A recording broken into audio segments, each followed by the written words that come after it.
15,000ના ડ્રોનને તોડી પાડવા 15 લાખની મિસાઇલનો ઉપયોગ. કોંગ્રેસ એમએલએનું વિવાદિત નિવેદન. મહારાષ્ટ્ર નાગપુર કોંગ્રેસના વરિષ્ઠ ધારાસભ્ય વિજય વડેટ્ટીવાર ફરી એકવાર વિવાદોમાં મુકાયા છે. તેમણે ઓપરેશન સિંદૂર મુદ્દે વિવાદિત નિવેદન આપતા રાજકારણમાં ખળભળાટ મચી છે.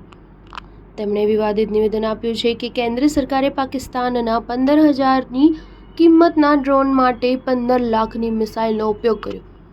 આ મામલે સરકારે સ્પષ્ટતા આપવી જોઈએ. નાગપુરમાં મીડિયા સાથે વાતચીત કરતા વડેટ્ટીવારે કહ્યું કે ઓપરેશન સિંદૂર મુદ્દે સરકારે પારદર્શિતા રાખવી જોઈએ અને લોકોને યોગ્ય અને સાચી માહિતી આપવી જોઈએ. જો કોઈ પૂછે છે કે યુદ્ધ નાનું હતું કે મોટું, કેટલું નુકસાન થયું, અમેરિકાના કહેવા પર સમાધાન કર્યું કે કેમ, તો તેમાં કંઈ ખોટું નથી.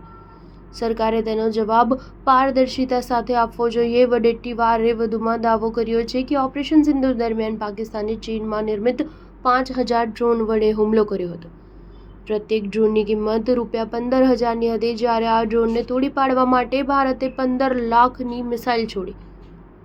તેના પર સરકારે સ્પષ્ટતા આપવી જોઈએ. સત્ય શું છે મને ખબર નથી, પણ ચર્ચા છે કે 3-4 રાફેલ વિમાન પણ ઉડાવવામાં આવ્યા હતા.